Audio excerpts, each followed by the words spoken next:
Rajaram sir, चूँकि छत्तीसगढ़ में भी बगावत की खबरें वहाँ से भी आई थी कि जब टिकट का अनाउंसमेंट शुरू हुआ था, इसके अलावा बाकी चीज़ों में भी। और चूँकि रमन सिंह को लेकर के एक चर्चा वहाँ पर भी लगातार रही कि रमन सिंह को भी वहाँ भी नेतृत्व से बिल्कुल किनारे ढकेल दिया गया। इनफैक्ट स्थिति ये थी कि रमन सिंह चुनाव भी नहीं लड़ना चाहते हैं, यहाँ तक की बात पहुँच गई थी। एक तो टिप्पणी उस पर, दूसरा कि क्या वही जो सवाल है, क्या वहाँ पर अब बगावत थम गई है छत्तीसगढ़ में और वहाँ बगावत खत्म हो गई है? इसके साथ-साथ जो जैसा कि ज़िक्र मैंने शुरू में आपसे किया था, क्योंकि किसानों को लेकर के एक मजबूत काम भूपेश बघेल का माना जाता है और ये कहा जाता है कि किसानों की बदौलत ही 2018 में कांग्रेस सत्ता में आई थी छत्तीसगढ़ में। तो क्या कि आज कांग्रेस इस स्थिति में है कि जो किसान जिन किसानों की बदौलत वो फुट में सत्ता में आई थी, उन किसानों को अपने साथ बाँधे रख पा रही है वो अभी भी इस चुनाव में भी या कुछ परिवर्तन देखा जा रहा है स्थितियों में? जी, धन्यवाद राय साहब। सबसे पहले तो मैं जो हमारे आपने जिक्र किया राहुल गांधी जी का बस्तर आने मुझसे मिलने के बारे में, तो मैं बता दूं कि मीडिया से मुझे खबरें लगी, कुछ विश्वस्त पत्रकारों ने कुछ इससे खबरें भी मुझे भेजी हैं कि वो आ रहे हैं, लेकिन मुझे अभी कंफर्म न्यूज नहीं है। कहीं चर्चा जरूर चली होगी, क्योंकि कोंडागांव जो भी आता है, तो जैसे कोई बनारस जाता है तो लोग बोलते हैं कि रामनगर की लस्सी जरूर पीना, वैसे लोग बोलते हैं कोंडागांव जा रहे हो तो जड़ी बूटी की खेती करने वाले किसान से जरूर। तो शायद ऐसी कोई बात चली होगी। बहरहाल राहुल गांधी तो बहुत लोगों से मिल रहे हैं, और मेरे यहाँ इससे पहले एपीजे कलाम साहब, यहाँ के पूर्व मुख्यमंत्री अजीत जोगी, यहाँ के गवर्नर, ये सारे इन खेतों पे, हमारे खेतों पे आए हैं। तो मुझे उम्मीद है कि आज नहीं तो कल राहुल गांधी जिस तरह से हर वर्ग के लोगों से मिल रहे हैं, तो बस्तर में मुझे, मेरे से या यहाँ के किसानों से जरूर मिलेंगे, क्योंकि खेती किसानी का मुद्दा वास्तव में महत्वपूर्ण है। और बगावत की जहां तक बात किया तो नहीं, नहीं, मेरे पूर्व वक्ताओं ने। राजाराम सर, जी मैं बस एक लाइन जोड़ दूँ कि ये तमाम जो लोगों को आपने बताया कि वो लोग आपके यहाँ पहुँचे, इसके पहले प्रधानमंत्री जी की रैली में उनकी सुरक्षा से जुड़े हुए लोग और सीआईएसएफ, सीआरपीएफ और स्थानीय पुलिस भी आपके यहाँ पहुँचती है। ये भी इसका भी ज़िक्र हो जाना चाहिए थोड़ा-सा। जी। जी, क्या दरअसल इस दौर में पहले मैं बताऊं, ये इसी से जुड़ा है जिससे आपने आज बहस कराई, ये सारी बातें। और मेरे पूर्व वक्ताओं ने, सुधीर जी ने भी और जयंत भाई ने भी बहुत मतलब स्पष्ट रूप से इस चीज को सामने रखा है कि भाजपा जो है, भाजपा में इस तरह पहले माना जाता था केडर वाली पार्टी है, एक यहाँ पे एक अनुशासनबद्ध पार्टी। और मैं इस चीज को जरूर रेखांकित करूंगा, हो सकता है आप लोग मुझसे असहमत भी हो, कि भाजपा विपक्ष की भूमिका कांग्रेस की तुलना में ज्यादा बेहतर निभाती थी। लंबे समय पे विपक्ष में थी और विपक्ष की भूमिका बड़ी सक्रियता से निभाती थी। लेकिन और कांग्रेस में और भाजपा में जो अंतर देखता हूं, आंतरिक लोकतंत्र का अंतर मैं देखता हूं। और उसका मूल मुझे ऐसा लगता है कि अटल जी के समय तक जो भाजपा थी, उसे लोकतांत्रिक मूल्यों पे आस्था थी। उसके बाद आप, मैं देखता हूं कि अब 1 नंबर से 100 नंबर तक कोई नहीं है, उसके बाद फिर 2 नंबर चालू होते हैं। फिर तो ये पार्टी में आंतरिक लोकतंत्र होना बेहद जरूरी है। और जैसे जैन जी ने भी कहा था कि सुधीर जी ने कहा कि कांग्रेस मुक्त भारत, तो भाई कांग्रेस मुक्त भारत नरेंद्र मोदी जी ने जैसे ही कहा था, पहले बयान पे ही मैंने आपत्ति की थी कि अगर कोई चुना हुआ नेता इस देश का प्रधानमंत्री कहता है कि एक जो सबसे बड़ी पार्टी है, लंबे समय से राजनीति में है, उसके बारे में कहता है कि उस पार्टी से मुक्त कराना है, तो समझ में आता है कि भाई आपकी लोकतंत्र पे आस्था है भी या नहीं। क्योंकि विपक्ष बड़ी जरूर, डेमोक्रेसी में विपक्ष की भूमिका बड़ी महत्वपूर्ण है। और आप भी इतने सालों तक विपक्ष में रहे हो, तब तो कांग्रेस ने कभी नहीं कहा कि भाजपा मुक्त होना चाहिए। 2 सीट से आप 80 में पहुंचे, यही अंतर दिखाई देता है। अब 15-15 साल छत्तीसगढ़ में, 15 साल बीजेपी सत्ता में थी, वहां लगभग 18 से 20 साल मान लीजिए मध्य प्रदेश में। और जिन लोगों को मुंह में सत्ता का सुख लगा है, वो आसानी से छोड़ना नहीं चाहते। यही कारण है कि भाजपा में अगर आप देखेंगे तो 2 स्तर पे छत्तीसगढ़ में बगावत दिखती। एक, जो पैराफुट लैंडिंग कैंडिडेट भेजे गए, जैसे आईएएस है नीलकंठ टेकाम, अच्छे ब्यूरोक्रेट रहे हैं क्षेत्र में, अच्छी छवि थी उनको। लेकिन जो 10 साल से जो तैयारी कर रहा था, दरी बिछा रहा था, इनके कार्यक्रम आयोजित कर रहा था कि मुझे कब मौका मिलेगा, उसके सिर पर जब आप किसी को बिठा देते हो तो निश्चित रूप से वो हताश हो जाता है। भले वो बगावत करे या हो सकता है दूसरी पार्टी से चुनाव लड़े या न भी लड़े तो आपके पक्ष में तो काम नहीं करे। अब जैसे एक अभिनेता हैं अनुज शर्मा, उन्हें पद्मश्री भी दी गई थी किन गुणों के कारण मुझे नहीं, उस पर मुझे कोई टिप्पणी नहीं करनी है, लेकिन उन्हें अचानक धरसींवा से उतार दिया गया। धरसींवा राजनीतिक रूप से बड़ा जागरूक क्षेत्र है, वहां उनके पुतले जल रहे वर्तमान कैंडिडेट के। इस तरह से एक लंबी लिस्ट है। संतोष बाफना, बस्तर के 12 सीट की केंद्र बिंदु है जगदलपुर, इकलौती जनरल सीट। संतोष बाफना ये मांग चल रहे थे कि उन्हें मिलेगी, स्वाभाविक प्रतिद्वंदी थे रेखचंद जैन की, वहां से उनको हटा दिया गया। अब इस अनुशासित केडर की पार्टी के संतोष बाफना बहुत ही विनम्र स्वभाव के माने जाते हैं नेता, कभी कटु शब्द उनके बोलते नहीं सुना, लेकिन उनको भी कहना पड़ा कि मैं जगदलपुर को छोड़ के कहीं भी चुनाव प्रचार करूंगा लेकिन यहाँ नहीं करूंगा। तो ये स्थिति है और ये पार्टी को नुकसान पहुंचाएगी। रमन सिंह के बारे में आपका आकलन राय साहब बिल्कुल सही है।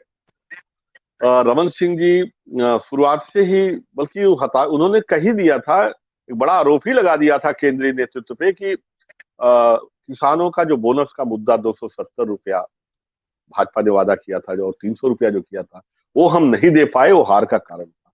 और वो आज भी वो कारण उसी तरह से यक्ष प्रश्न की तरह भी बीजेपी के सामने खड़ा है। आज भी वो प्रश्न खड़ा है, उसका कोई हल तो इन्होंने ढूंढा नहीं। और क्योंकि इसलिए मैं कहता हूं कि छत्तीसगढ़ में आज भी कांग्रेस ने जो बड़ी लीड ले रखी है, और भाजपा ऐसा नहीं कि कहीं कमजोर है, इस बात को कहना चाहूंगा। भाजपा की तैयारी कांग्रेस से पहले से चालू, जिस दिन वो चुनाव हारे उसी दिन से लगे हुए हैं बूथ लेवल पे मैनेज करने में, लगातार काम कर रहे हैं। लेकिन फिर भी क्योंकि पिछली सरकार के बारे में कहता हूं, ये किसानों की आकांक्षाओं की सरकार, ये बम्पर जीत किसानों ने दिलाई थी। आंकड़े साफ हैं, 80% वोटर आपके किसान परिवार के हैं और उन्होंने ही 90 में आपको 67-68 सीट दी है। तो इस बार स्थिति उतनी थोड़ा 2-4 ऊपर नीचे हो सकता है, लेकिन कमोबेश स्थिति सही है। राय साहब मुझे अगर इजाजत देंगे तो 1 मिनट में तेलंगाना पे जरूर बोलना चाहूंगा, क्योंकि मेरा जी पड़ोसी जी जी राज्य जी है। जी, बिल्कुल बिल्कुल बिल्कुल बिल्कुल।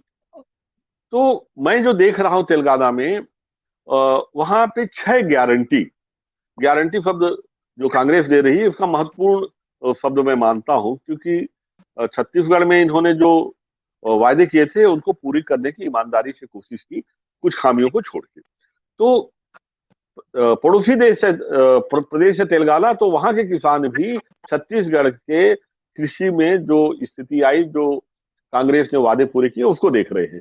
और यही कारण है कि आप हर सर्वे में कांग्रेस की बढ़त देख रहे हैं।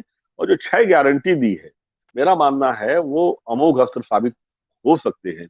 एक तो किसानों वाला जो 15,000 रुपए तक किसानों को उन्होंने सहायता का दिया है, मतलब फिर महिलाओं को जो महालक्ष्मी योजना है उसमें हर गृहिणी को 2500 रुपये और 500 रुपये गैस के लिए, फिर युवाओं के लिए जो उन्होंने दिया है, मजदूरों को 12,000 रुपया जो दिया है, घोषणा की है, गारंटी दी है। तो ये जो गारंटी वाली योजना है, कर्नाटक और में हाल के चुनाव को देखें और छत्तीसगढ़ में पिछले चुनाव को, ये मुझे दिखाता है। और एक चीज, बगावत की बात की है तो 35 बड़े नेता बीआरएस के इस बीच में पिछले दिनों में टूट के अब तक कांग्रेस में आ चुके हैं, 35। तो ये सब कुछ मुझे दिखाता है कि तेलंगाना में अप्रत्याशित रिजल्ट आ सकता है। राहुल गांधी जी की सुनामी कहते हैं कि आ सकती है, मैं यह तो नहीं कह पाऊंगा, लेकिन मुझे लग रहा है जो जैसे कि सुधीर जी ने कहा, जैन जी ने कहा कि वह अपना किला या अपनी जमीन काफी हद तक वापस पाने में सफल हो सकते हैं। मैं तेलंगाना के संदर्भ में जैन भाई साहब एक चीज और जोड़ना चाहूंगा कि वहां पे जो गेम चेंजर योजना थी चंद्रशेखर की, वो थी रायतू बंधु योजना, जो किसानों को प्रति एकड़ 5,000 सीधे लाभ दिला रही थी, जिसके कारण किसानों ने उन्हें सत्ता सौंपी। कांग्रेस भाजपा तो वहां कहीं टक्कर में है नहीं, 1 सीट पिछले बार लिया था। अन्य कोई दूसरी पार्टी इसलिए नहीं है क्योंकि एआईआईएम जो पार्टी है वो केवल मुस्लिम बहु क्षेत्रों में 7 सीटों पे ही लड़ती है। अब छात्र जी, ये कांग्रेस ने जो रायतू बंधु योजना केसीआर की जो है, उसके अगेंस्ट जो राइट टू भरोसा योजना लाई है, जिसमें 15,000 रुपया की गारंटी दी है किसान को। 15,000। यह योजना, यह जो राइट टू भरोसा योजना है कांग्रेस की, यह गेम चेंजर साबित हो सकती है। और आपने कहा बाकी जो आपने निष्कर्ष निकाले हैं उससे मैं बिल्कुल सहमत हूँ। जी, राजाराम सर, मैं आपसे ये क्वेश्चन ले लूं, फिर जैन सर के पास जाता हूँ। सर, छत्तीसगढ़ जी को लेके एक चर्चा इस समय जो है नक्सलवाद को लेके फिर से चल गई है। बस्तर क्षेत्र में खास करके वहां पे सुन रहे चुनाव के विरोध में पर्चे भी लगाए जा रहे हैं। तो क्या कुछ असर रहेगा फिर चुनाव पर इसका भी? मैं हमेशा कहते रहा हूँ कि नक्सलवाद जो है केवल लॉ एंड ऑर्डर की समस्या नहीं है। मैं बार बार कहता हूँ, जैसा कि कहा जाता है। तो मैंने, आपको ख्याल होगा, पर्चे आज लगे हैं। मैं 1 महीने पहले शायद आपसे चर्चा में मैंने कहा था कि यह एक बड़ा मुद्दा होता है जब चुनाव आता है। तभी वर्तमान में उन्होंने पर्चे लगाए हैं। और जैसे कि वो कहते हैं कि ये नकली चुनाव है, नकली डेमोक्रेसी, तो इस तरह के लगाए हैं। लेकिन इसका कितना असर होगा ये इसके ऊपर डिपेंड करता है कि केंद्रीय एजेंसियों का क्या रोल रहता है, क्योंकि वो हर बार अंदरूनी क्षेत्रों में इस तरह की घोषणाएं करते हैं। और जहां पर्याप्त सुरक्षा व्यवस्था रहती है, जहां पर्याप्त सुरक्षा बल है, वहां पे वोटिंग होती है और कई जगह पे वोटिंग नहीं होती। इस बार चुनाव आयोग दावा कर रहा है कि लगभग 126 ऐसे पोलिंग बूथ जहां लोग 8 से 10 किलोमीटर चल के जाते थे, उनके लिए उनके गांव में ही पोलिंग बूथ बनाया गया है, वहां पहुंचेंगे। तो एक सकारात्मक लक्षण है।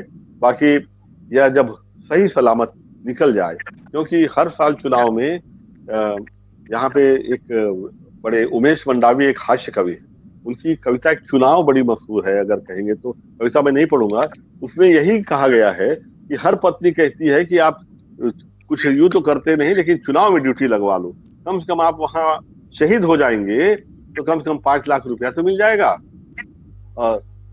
तो या 10 लाख रुपया मिल जाएगा।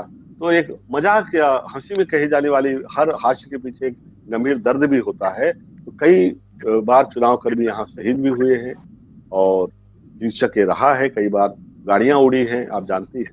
तो मेरा मानना है कि उतना सहज नहीं है अन्य क्षेत्रों की तुलना में बस्तर का चुनाव जी। आज भी।